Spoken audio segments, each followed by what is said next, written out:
Hello, hello.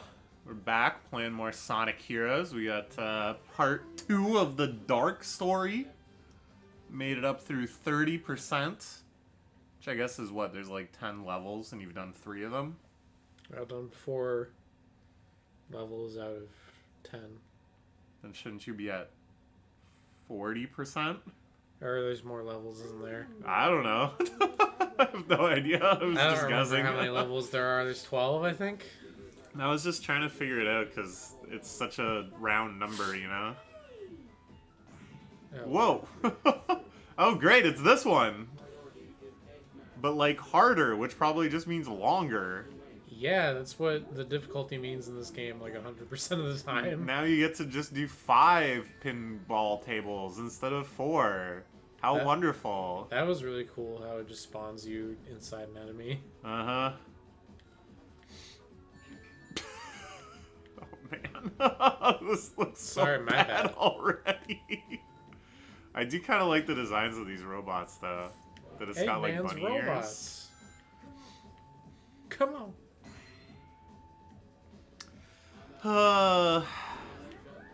Well, you got any topics on the agenda that you'd like to hear me pontificate about? Not particularly. Not particularly. I haven't really thought about it, I guess. That's my mistake. Alright. That's alright. I got an infinity amount in the bank. Here. Let's see. Let's see how long this section is. It feels like, okay, I could hear you moving the control stick around, and the robot was treating it like a suggestion from a nagging mother that he's, like, sort of ignoring, but begrudgingly doing, but only when she's, like, not looking, so it doesn't feel like, oh, man. Just try it out, see how it feels. Yeah. Hit start. Am I dead? What? Okay, give me the controller. Am I dead? What's happening? I didn't do anything. Whoa! Okay. The music got like weird and distorted when that happened too. Yeah.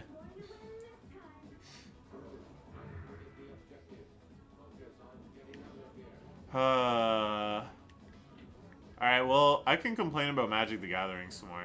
Oh, great. One thing that's really bugging me. You know what grinds my gears, Lois? I go on Reddit sometimes and complain, which is, like, not good. It's not, you know, a good use of my time, but I do find it kind of satisfying. And it's not like I'm making threads, but there are threads that are just like, what do you think of Universes Beyond? What do you feel like Magic has kind of lost its charm? What is to be done about the overabundance of hat sets? Well, abundance. Oh shit, let's talk about abundance. I got a lot of opinions there. Oh, that'll get really mad. How many Yimbies in the house? How many Yimbies in the house without a spouse? Let me hear you, Yimbies. Tell me about how rent freezes are bad, actually, because of the economy. And it's better instead for people to not be able to live where they've grown up their entire lives. Did you know they did a poll recently where they asked a ton of people identified both as Democrats and Republicans what they think of 2 different messages. One that was described as a populist message that said roughly the biggest impediment to the prosperity of the average person in America is the influence of big corporations on government. And then they also asked them about an abundance message, which was the biggest obstacle to prosperity for the average American is roadblocks for developers and various red tape around things. The wording, you know, I can't remember exactly, but it was taken straight from the Abundance book. It was straight from Ezra Klein's mouth. And they overwhelmingly preferred the populist message, and the only people who liked the abundance message better were self-identified Republicans. So it's like, oh, this is your guys' big plan for 2028, isn't it? It's just gonna lose again. It's just it's such a bad idea, man. And it's like so freaking frustrating seeing just the abhorrently bad faith discussion about it. Which, putting all things aside, if the best defense you can come up for your vestigial, not vestigial, well, it's becoming vestigial, but it's like instantly vestigial. But your newfound movement that you're trying to get people on board, you know, it's just starting out, and the first messages you have about it are like, you just hate us because you hate us, and you can't actually hate the message. Or don't you want more housing? Like, just the most ridiculous bad faith arguments. Again, just like insulting people and acting like, yeah, well, you guys were always gonna hate us. It's like, this is your new movement that's supposed to be popular? Like, this is the vanguard of the party trying to re-energize people about the Democratic Party, and right out of the gate, all you're doing is going, well, if you read the book, maybe you wouldn't dislike it. It's like... It's so funny. You can't for a second just go, hey, maybe, that's a great point. No, I'm here to listen. Well, I'm just trying to come up with what you want. They're just so addicted to this, like, smug feeling of, like, well, at least I'm better than all the leftists that think I'm not cool. It's like, no, you're not. And you're sacrificing everything to just get into this petty fight with us. Oh, this is cool. Is there anything to do here? Oh, it just stopped working eventually. It ran out of juice. The Sonic Heroes story. It just stopped working eventually. So yeah, the abundance movement in a nutshell, I suppose I should explain it if anybody's actually watching this. So basically, they decided that the Democratic Party was completely devoid of like any sort of like positivist future message, which is true. I would say one of the major problems with the American Democrats is that they offer no hope of a better future. All they talk about is how it'll be even worse under the what the fuck?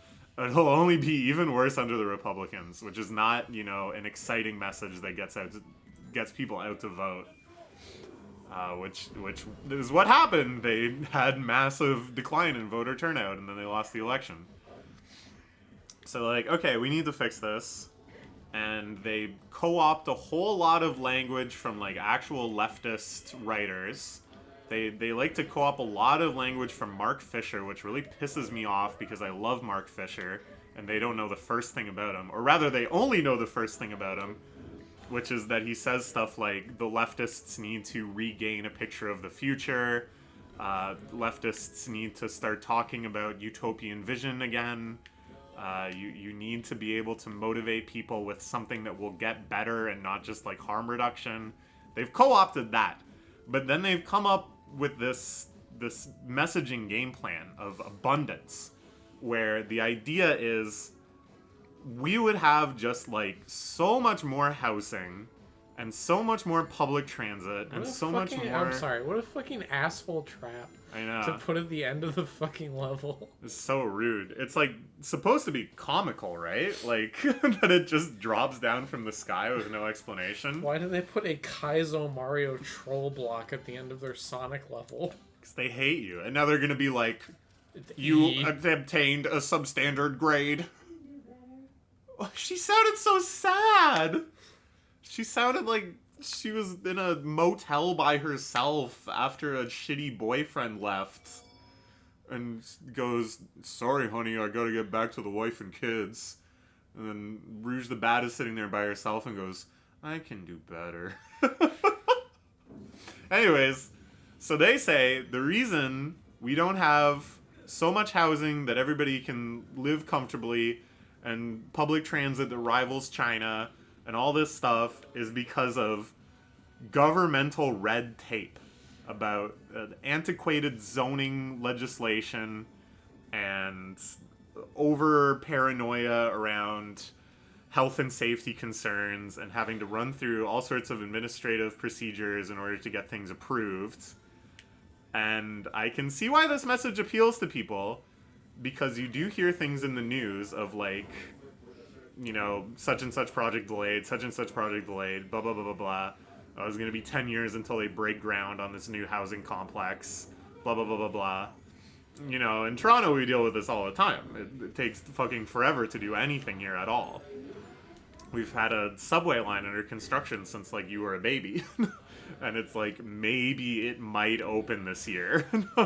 It's pathetic. It really is pathetic.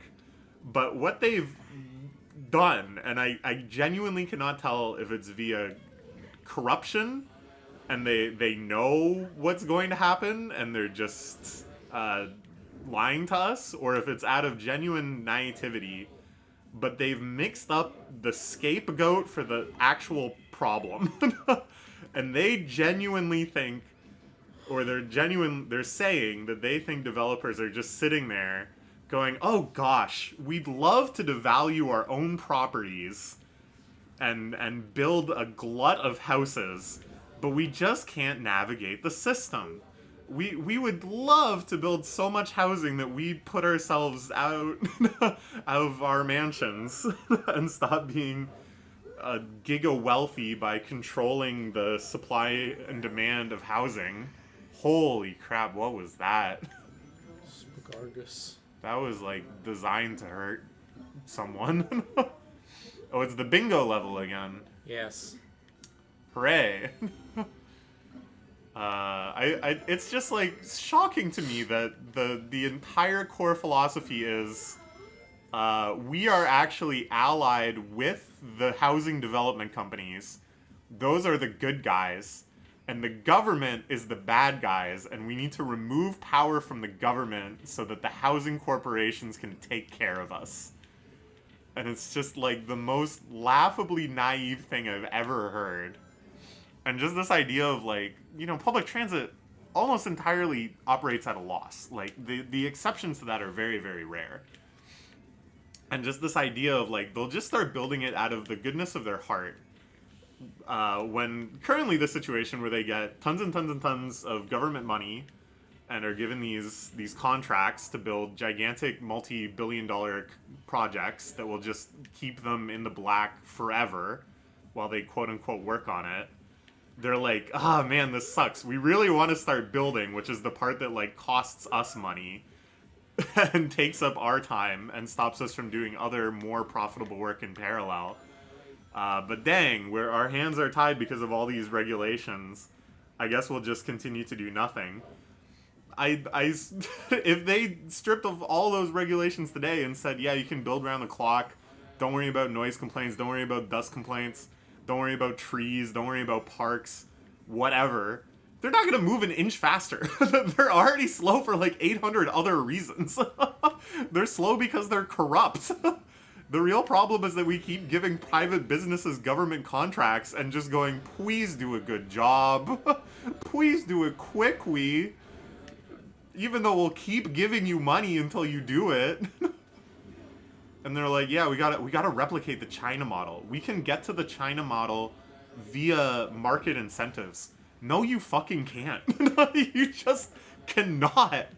Do you think it's like a coincidence that China, the one country that's not beholden to this free market delusion, is the only country that's getting shit done?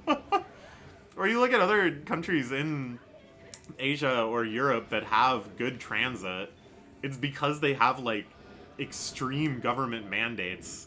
They're using like public companies. They're not just handing a blank check to Bombardier and going, please get it done sometime eventually if you can. Bombardier, thank you. It's so frustrating to me. Like, and then you tell these people you're being delusional, and they go, okay, well, what's your solution to build a train? And it's like, bro, neither of us are getting a fucking train built. Like, can we at least not remove a whole bunch of regulations for no reason? Like, so yeah, it's like, okay, well, what will actually happen in practice then if we follow this abundance logic?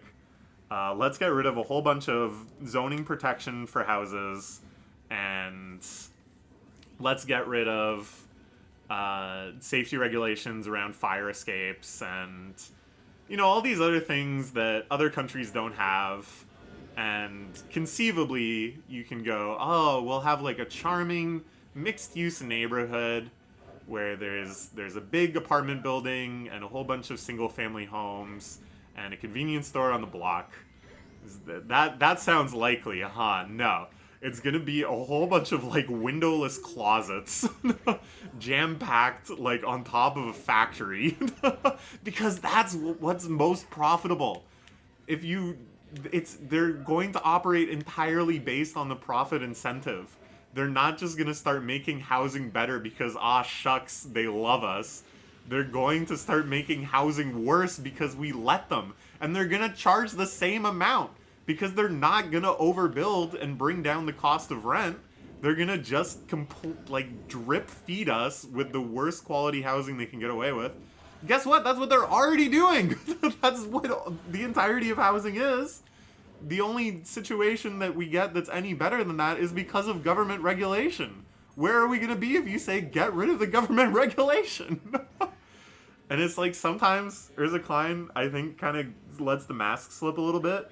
And he says such ludicrous things that I'm like, I don't think this person could possibly be this retarded. I think they know that they're just getting money from the development companies. They're just getting money from BlackRock. Like,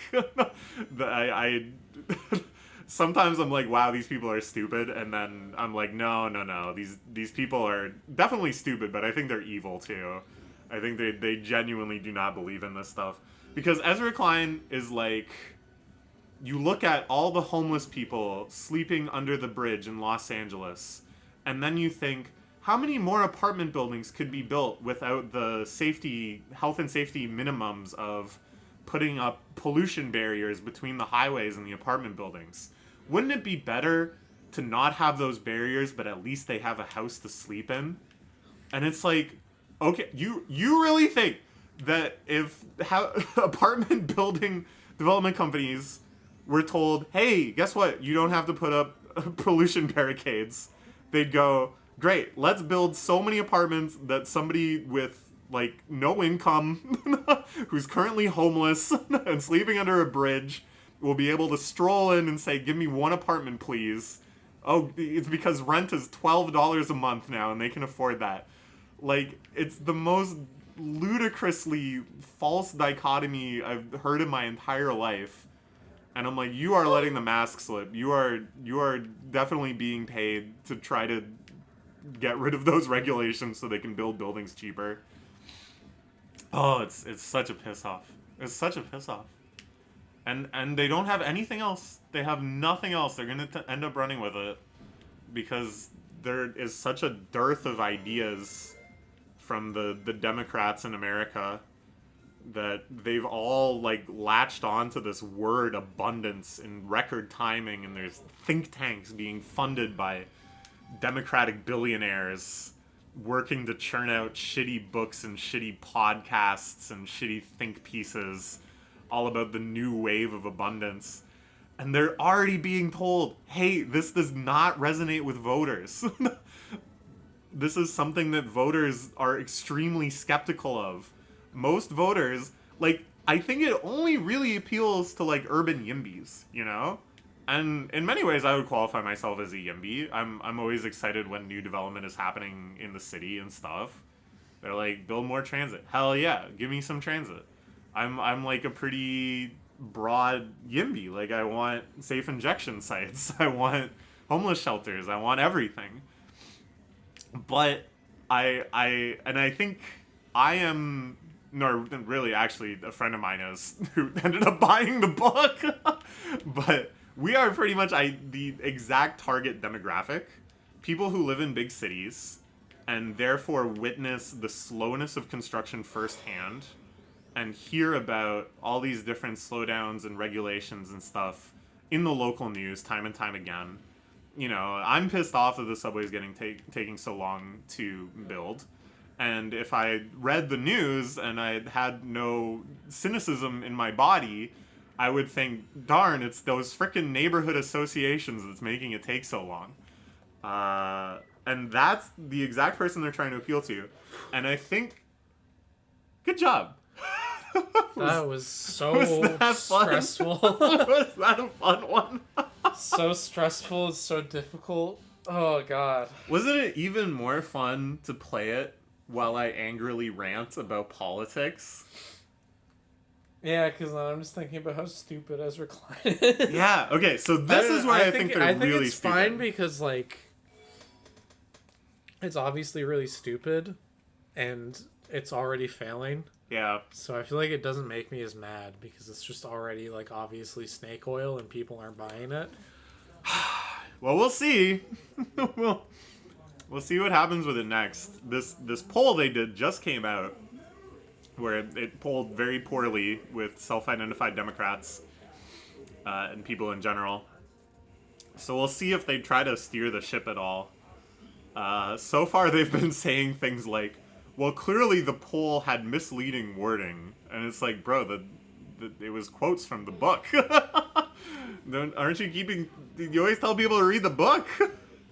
They just put part of the book out there and everybody said this shit sucks. But yeah, where I think they're stupid is that they're trying to pander to urban yimbies. And it's like, it didn't work on me. It worked on my friend for a bit, but then when he actually started reading the book, he was like, wow, this is stupid. I think he had just listened to like a podcast about it and was like, yeah, those darn regulations.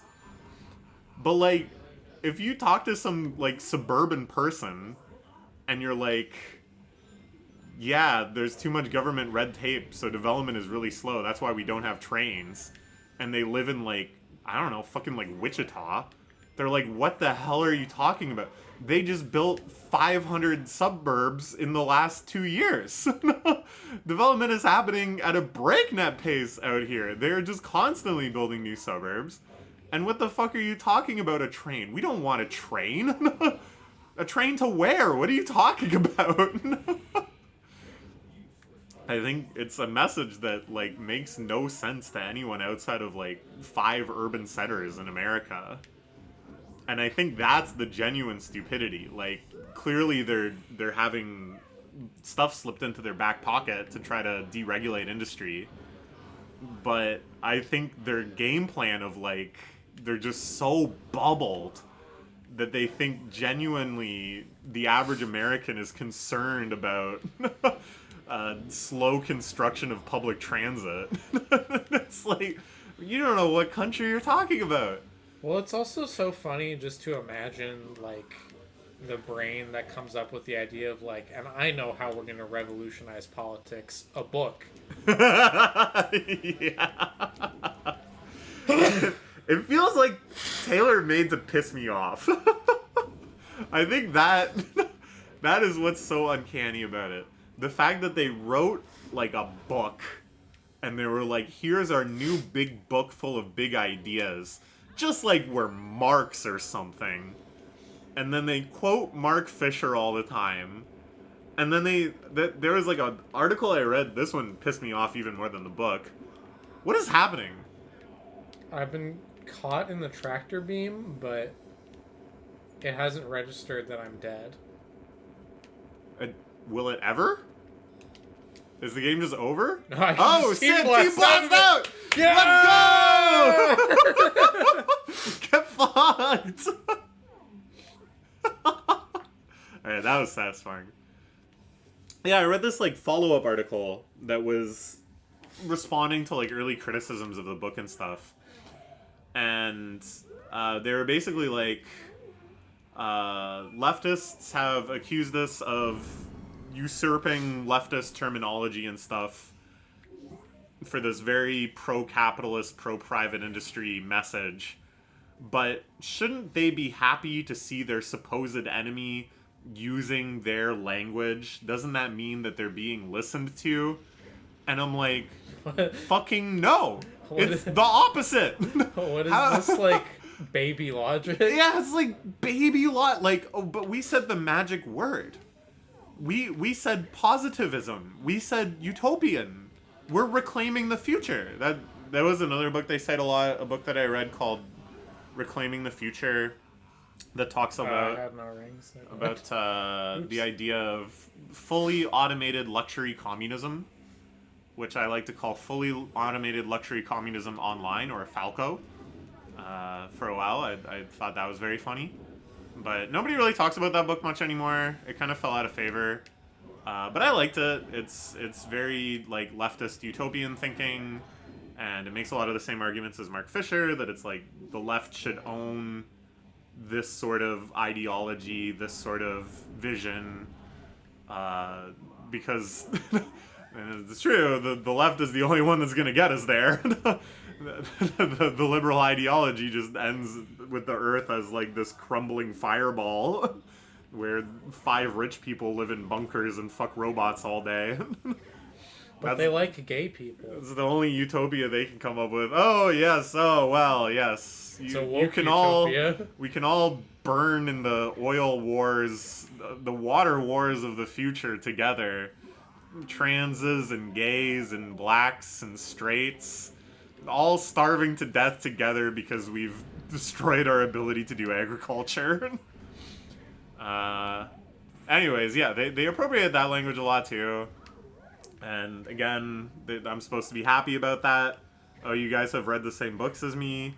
But, like, it makes me even madder. Like, because it's like you didn't get it. You just read that to try to pander to me.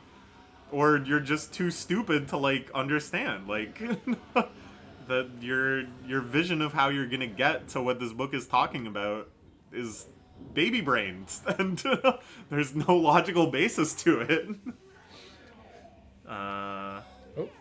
And then they also said, this is maybe the biggest piss off. Well, a lot of leftists criticize abundance because it doesn't deal with the class issue. I think they called it exactly the class issue or something.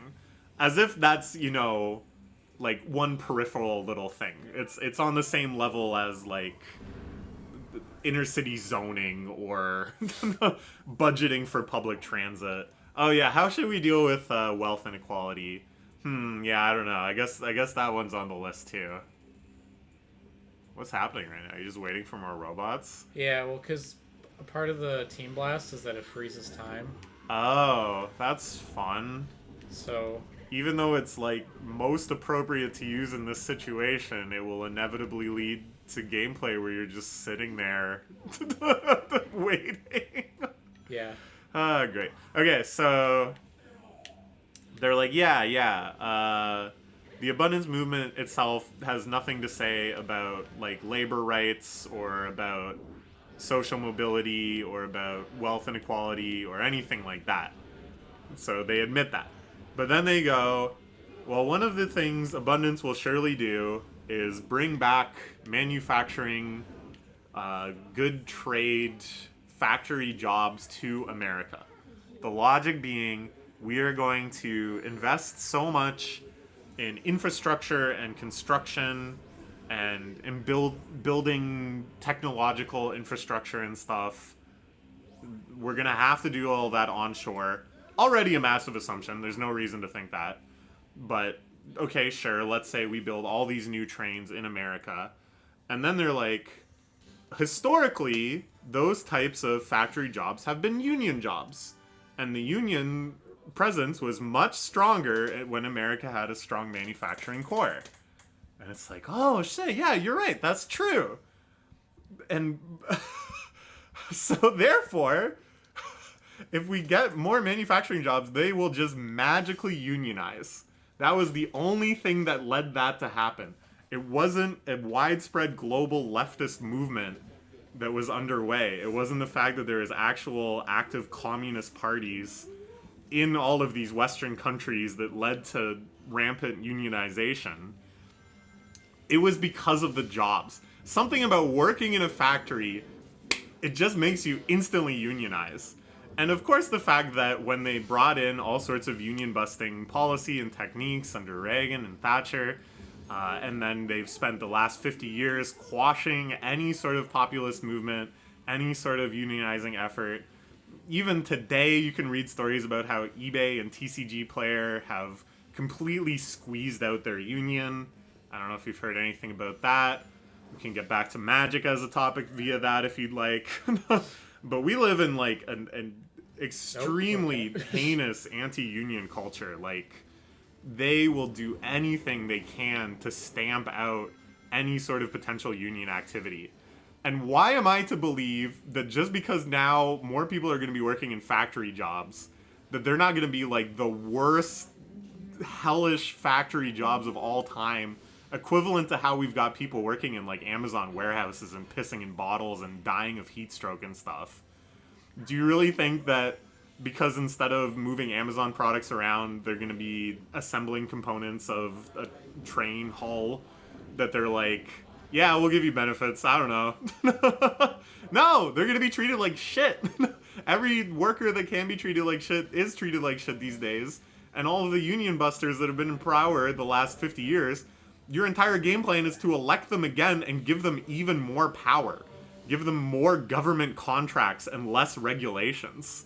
Do you think this ideology of less regulations, go faster, might apply to these new factories that we need to build? Do you think we might lower the safety standards for American factories? Why wouldn't we do that? Out of the goodness of our hearts? We just got rid of all those regulations because apparently we need an abundance of their output. So this idea that it would do anything but just like provide another dimension upon which existing good-ish jobs can get arbitrarily shittier by essentially putting all of this slack back into a manufacturing workforce and giving them the ability to just treat everybody like shit is just so horribly, horribly naive. And it pisses me off because it's not them being naive, it's them assuming that I'm naive. It's them going, don't you remember in the past when America made a lot of cars and there was a lot of people in union jobs? Just follow our cargo cult logic. We're going to reverse causality and say that if we just bring back that type of job, it will automatically be unionized, which is what you want. It's just, it's such a piss off.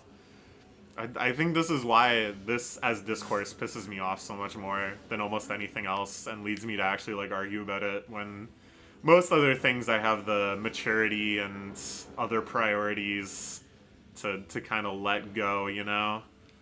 Other things are like so self-evidently stupid, I think, whereas this one, I don't know, it really tries to pander to like me in particular, like people that have read the same books as me, people that want vaguely the same things as me, like more housing and more transit and more public good. But no, it's a shitty trick. It's a shitty trick by stupid people that might genuinely be getting conned themselves at some level. And that's abundance.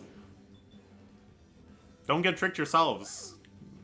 Good readers, good listeners out there. Oh. Come on. The robot does not want to leave you. It loves you. I am Robotron 5 million. Okay, there we go. So yeah, Magic the Gathering. I said something at dinner today that I think really applies to a lot of the stuff I have to say about Magic, which is that at some point it seems like we've culturally forgotten the idea of selling out. The idea that when an artist, or in this case like a company that makes an artistic product, starts being more successful by doing a whole bunch of stuff that they said they wouldn't do before, that can be bad even if the company is more successful. That those two things actually have nothing to do with one another. Like, I complained about this a bit in the last video, that when they go, all these Universes Beyond haters, they forget that a lot of people came into this game because of Universes Beyond. What do I care? the Final Fantasy set is the most successful set of all time. Shit, that sounds like bad news. That sounds like they will just learn all of the wrong lessons from this and continue to make sets I don't think are good. Like, I just, the fact that it seems inconceivable for these people that you can have like tastes that aren't just, oh, I want the game to succeed as much as possible. I want the maximum amount of people to be playing the game. What do I care about that? Enough people play. That's all I care about.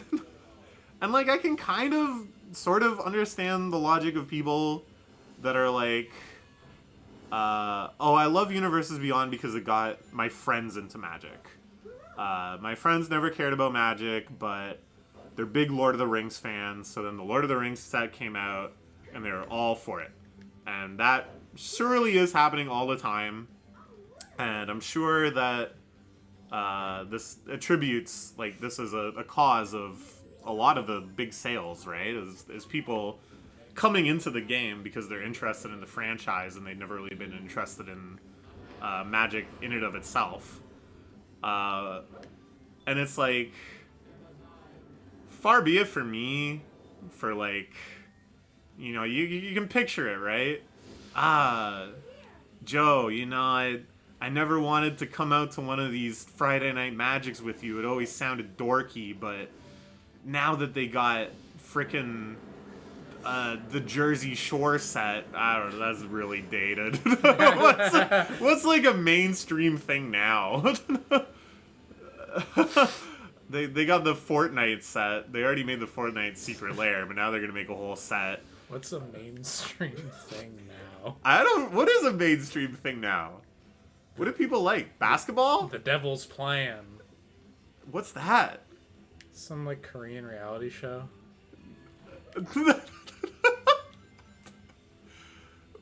What's popular? I genuinely don't know. You're asking the wrong guy. I'm playing the Sonic game from 2003. What do people like right now? Fucking fast hedgehogs, I think. Well, okay, but whatever. Whoa! What the hell? So now it's like, yeah, my best buddy comes out with me to Friday Night Magic, and we have like... comes out with me and we make out. Yeah, they made a gay set. It's all gay. My best buddy comes out with me because they made the gay set. They made the gay set. No, come on! And now, I'm just a little baby boy. And now we go out to that gay gamer bar on Church Street, and we play with the gay set, and it's great.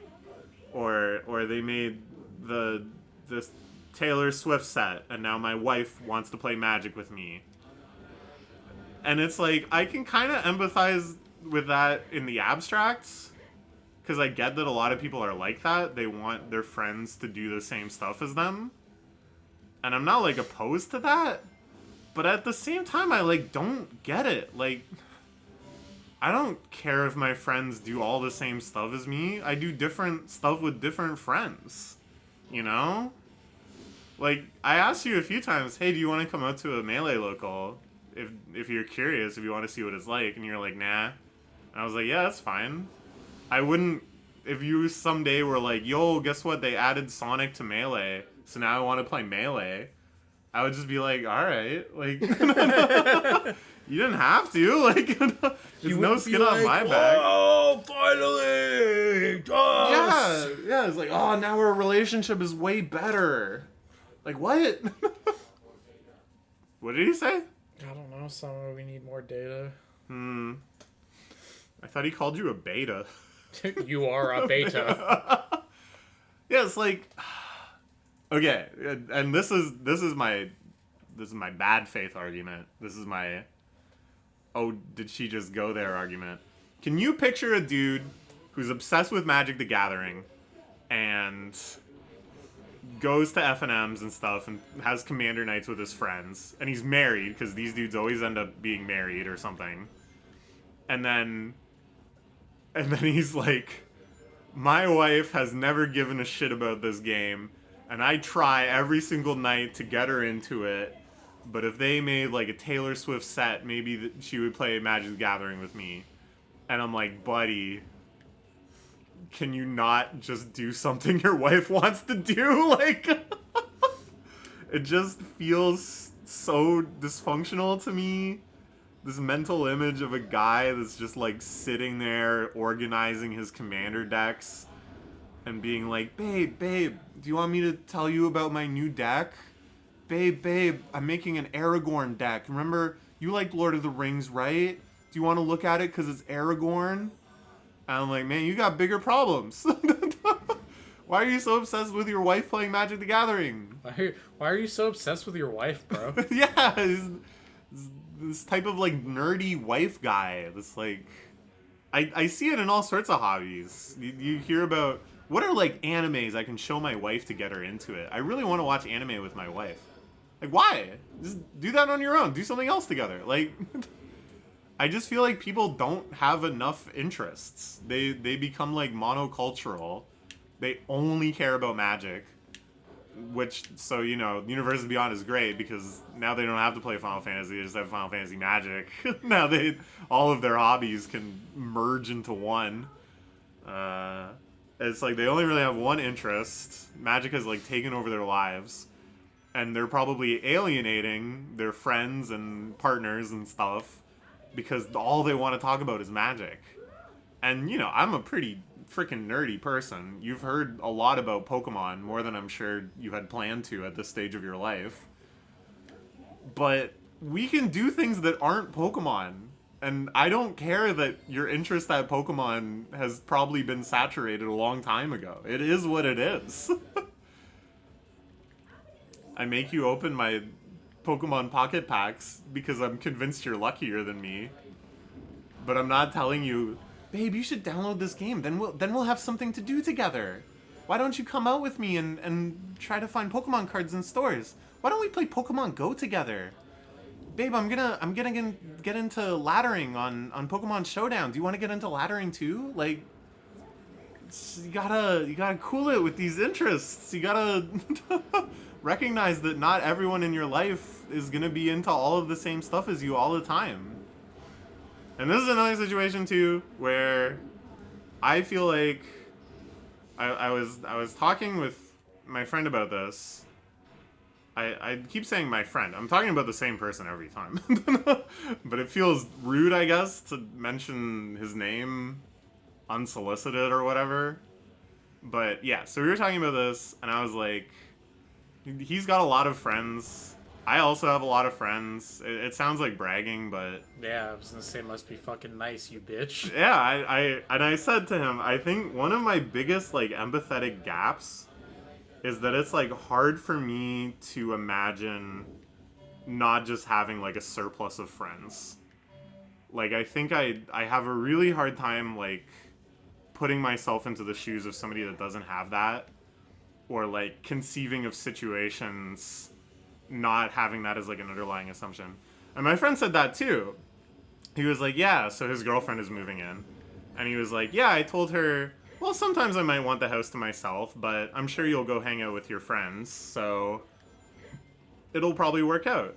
And she was like, I mean, I have friends, but I don't just have, like, so many friends that I'm sure a friend will be free on any given night. And I was like, well, that's kind of crazy. Like, I think I always have at least one friend that I could just be like, hey, what are you doing?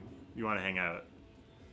And moreover, I have, like too many events I could go to where there's people I know, like, doing something I'm interested in. Like, all of my hobbies have places I can go and see people I know and hang out with them and stuff. Like, at any given time, I can just go to the arcade and there's probably people I know there and I can go, hey, what's up? And it's like, so when I'm like, why do people need your friends to be into Magic? Why are you guys so giddy that they're making a Universes Beyond set that will make your friends want to play Magic? Don't you just have other friends you can play Magic with? Maybe they don't. I don't know. Maybe they don't.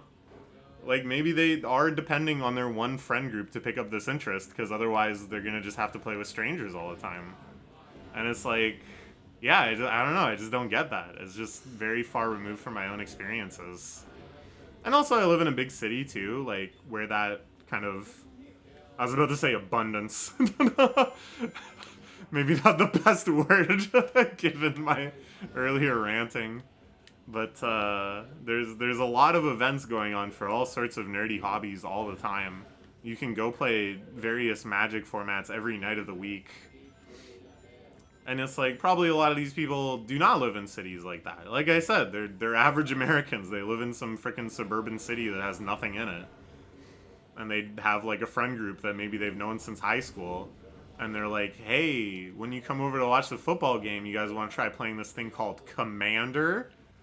And it's like, alright, those are people that I can see being interested in Magic the Gathering, Universes Beyond, making the hobby as broad as possible, making the hobby like a huge phenomenon. It's not like I totally want to discredit that. At the same time, though, I'm kind of just like, didn't we already see this? How many times is this gonna happen?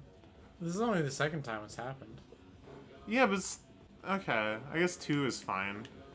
I like him saying good in his totally monotonous voice. I can tell he really cares. But I don't know. At the same time, I'm like, okay, I kind of get it. Like, that's sort of a reason for you to be personally invested in the success of the game beyond just kind of like fanboyism and glazeism. But like at the same time, it's kind of like skill issue, you know? Like I grew up on a farm and I made friends on the internet because nobody at my school had any of the same interests as me. And then my entire life I was like, I want to move to a city where people are doing things that I'm interested in. And then I did. And like, yeah, I had advantages that other people might not. Like, I had the ability to go to university and stuff. My parents had money they could support me with, so that I could go do that. And then I could move to a city that had a university, and then eventually get a job where I could afford to live in a big city and all that stuff. But it's like, I made that a big priority because I wanted people around me. I wanted people to share my hobbies with. I wanted to make friends with people that were like me. And I feel like a lot of these people, they're like, yeah, I live in a town with like 30,000 people and nobody here wants to play Magic. Okay, then move. Like, you can't have it both ways. You can solve this problem, and for various reasons you may not want to, or you may have other priorities. But like, I don't know, like, you can make this happen on your own. You don't have to have the game change to try to accommodate you, you know? Maybe it's unempathetic of me. I obviously I don't know other people's situations. It probably truly is impossible for some people. But I just wish I saw when people were pining about, how can I get my friends into Magic? How can I get my wife into Magic? What you should be asking is, how can I get to somewhere where I can meet an overwhelming number of Magic players and just make friends by going to hang out at a store which has a healthy player base? Like, that's the solution you really want. That will improve your life innumerably in a ton of ways. It's not just Magic. There's probably tons of things that will open up to you if you put yourself in that situation. You can't just kind of hope for everything to come to you, you know?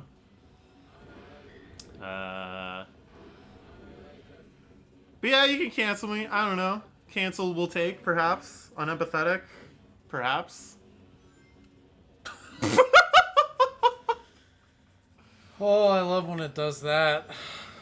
Do you have any takes on this rhetoric? I've never really tried to articulate this before. I think it's really funny to be like, Magic What the shouldn't be doing Magic Final Fantasy just because you're an F-slur with no friends. Yes! Well, that's basically what it comes down to. I think that's like a really funny conclusion. It's like, you can't be like, I hope my hobby changes so that my friends will get into it. Just make other friends. Yeah. I don't know. But again, it's my friendship privilege. Like, I think I make friends pretty easily. I'm not like socially anxious or anything. I think I have various good skills that contribute to being able to make friends with people, like having generally a pretty good memory and having good conversational skills and stuff. So I don't know. I'm not trying to act like making friends is trivial. There's like a million things out there that are all about how hard it is to make friends as an adult and stuff. But I guess my point is like trust me, it's worth it. As somebody on the other side of the equation, somebody that does have a lot of friends, like I don't care how hard it is for you. I promise you that it's worth it. What if they just left? Where's your robot buddy?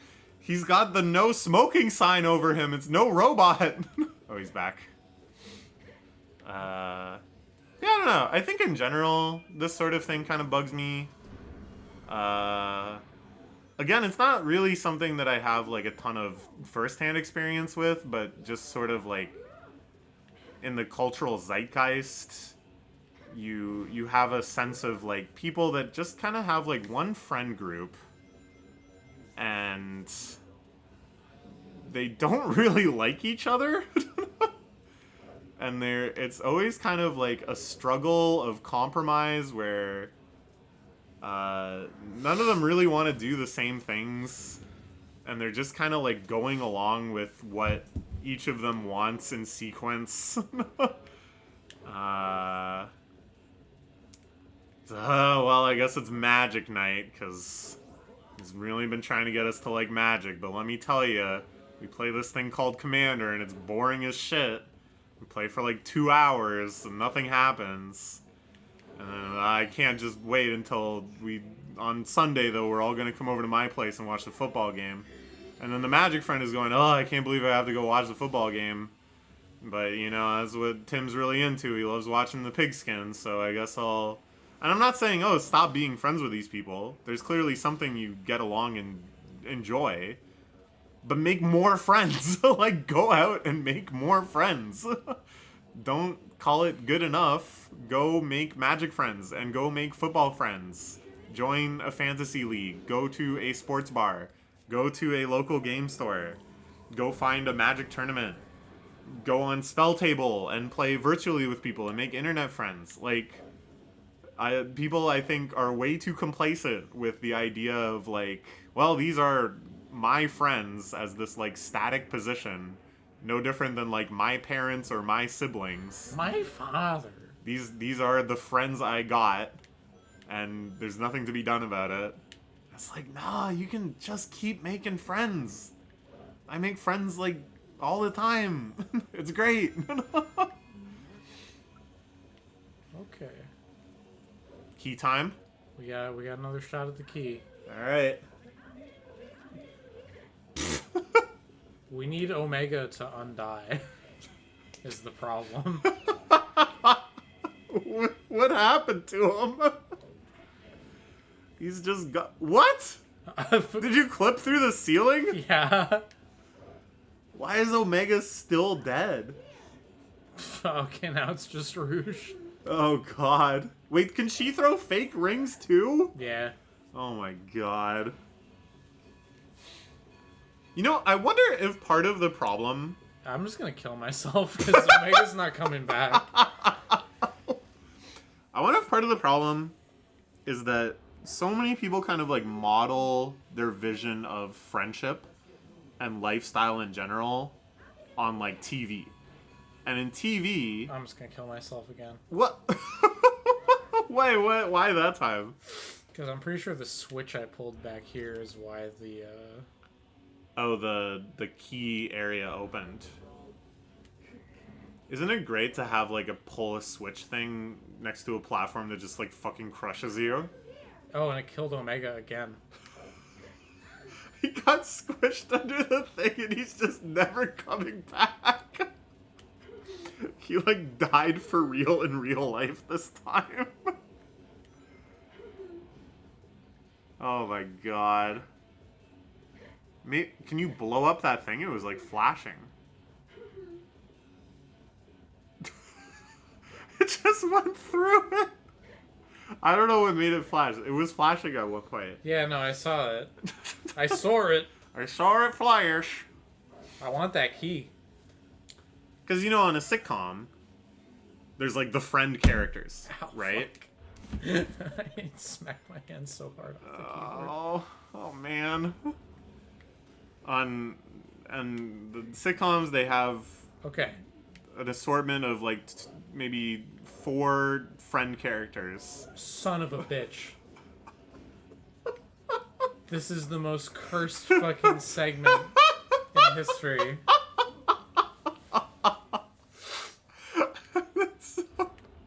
It's just gonna happen again. Okay. Okay, we're gonna play as Omega. Yeah. Because the person you've been playing... Okay, we freed him. We freed him. No! Oh my god. We're gonna make this work. This is so painful. We're gonna make this work. What? That just killed us, straight up. Because you had no rings? Yeah. Okay. Huh. We're gonna make this work. Okay. Nice. Omega's still alive. Switch activated. Switch activated, which gives us the key.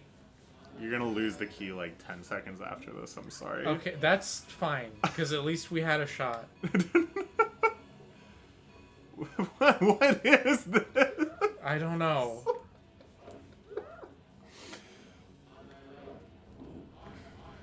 Okay. Kill. What? All I want is a chip and a chair. I just want a seat at the table. Then miracles can happen. That's true. No, I shouldn't have said that. I believe. Because I said that, it won't happen. But because I said that, it might happen. I like when he says worthless consumer models. Because he's also a robot made by Eggman, right? Yeah.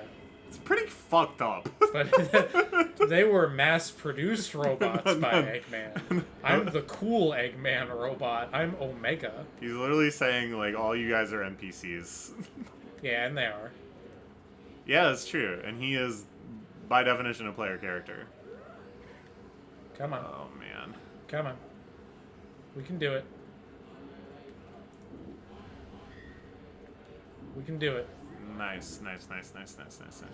Whoa, I definitely thought you might have just blown yourself up there. Okay, now one of these sections. These sections suck. Oh, where you Flintstones.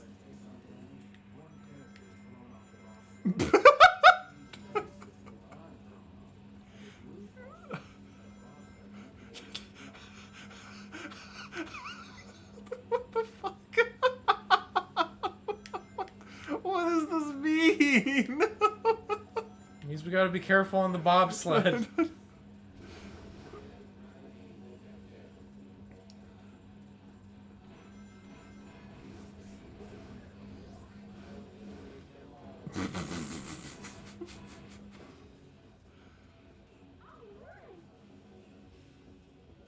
Oh, God. Okay. Did you know that was down there? Yeah. Okay. Did I know for sure we were gonna land on it? No. How's there more level? I thought that was gonna be the end. It's hard mode, bro. Oh god, you're right. It's hard mode. You gotta do all that again, probably. You're even gonna do the thing where it shoots you out of the gun. Again. Yeah, that's definitely happening again. Annihilation. Charge. Annihilation. What the fuck? Oh, God. Oh, man, I'm so locked into this. I'm not even rambling about Friends and sitcoms and shit anymore. No! God. Come on! God.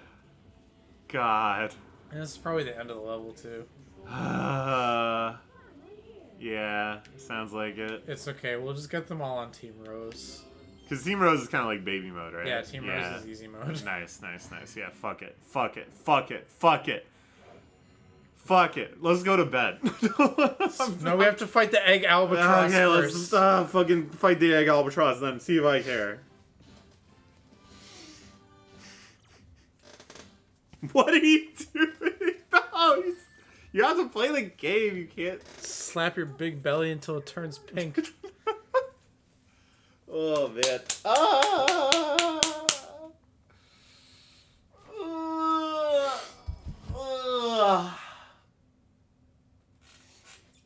By the way, mentioning this now an hour into the video, it's Cole's birthday. Or Yeah. it was 30 minutes ago. Everybody in the comments wish Cole a happy birthday.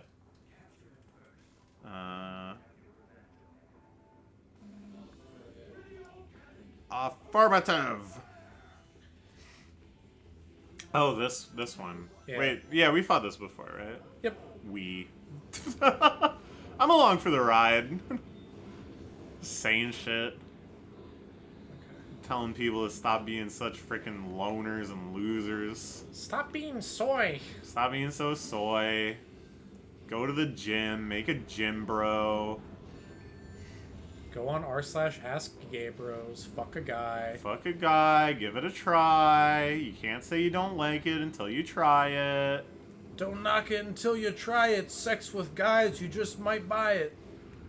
Is that from something? No. Wow. It's good. It's good, man. Okay. Why did Rouge take off before you?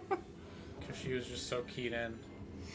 I think it's great that one thing that they've been like very consistently bad at ever since they added Tails to Sonic the Hedgehog 2 is that the character that you're not controlling is just doing like random fucking glitchy looking shit all the time, and it makes the game look maybe a little unpolished. And then they just decided to make an entire game about that.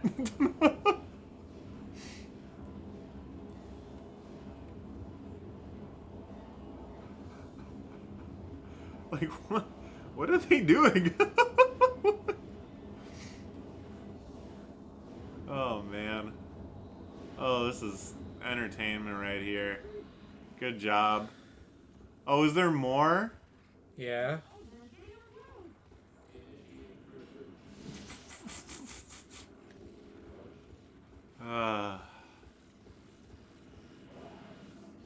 Man, it's like, I feel bad because Fuck. there's like so many ideas in this game, you know? And on paper, this is kind of badass that you'd fight the ship and then parts of it explode and then you keep fighting it and you're like racing up behind it. Like, Sonic Adventure had kind of cool bosses that are roughly this idea. And it's just like so sad to think that they came up with all of this and then at no point did anyone tell them, hey, this like isn't fun. What? And we should like in fact not have more of it. It like, killed me as I got a ring. yeah, I saw. You had the one ring, but you were also dead. I had the one ring. I won the Lord of the... Fuck! You won the Lord of the Fuck? Hey, you don't have a ring. I know. Okay. It's just like so many parts of this game are kind of like a neat idea. And then it's almost like they somehow put them in the game like 80 times before anyone tried it, you know? And then they tried it and went, this isn't actually fun. It's, oh shit, well, too late. The level's already 15 minutes long and you do that 18 times, so we can't do anything about it. It's just part of the game. Why does this have to have so much HP? Like, what? Because we're on hard mode. And, like, clearly the strat you're doing is, like, cheesing it, sort of, right? Like... Can't see. Can't see. I don't think that's, like, the intention to just... Okay. What the fuck? Did you go, like, first person? Yeah. Is that an option? Apparently. What the fuck? It's like... I would imagine the intent is that you hit it a couple times and then you have to like beat a hasty retreat and work your way back up to it again, which would make this take like an insane amount of time. Like, did anyone play this when they were making it? Did nobody think maybe it shouldn't just take a whole minute of mashing up your face up against the boss to kill it?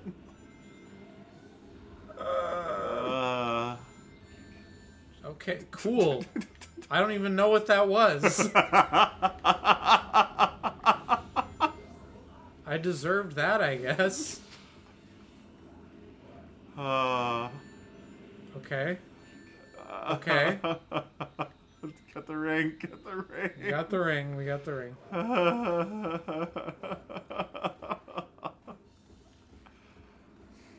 We're gonna do it.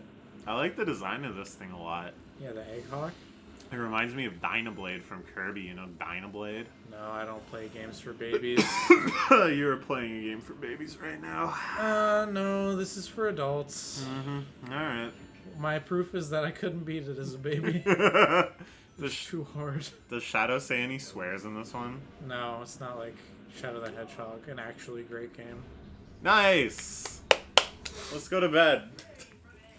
You'll pay for this! Ah!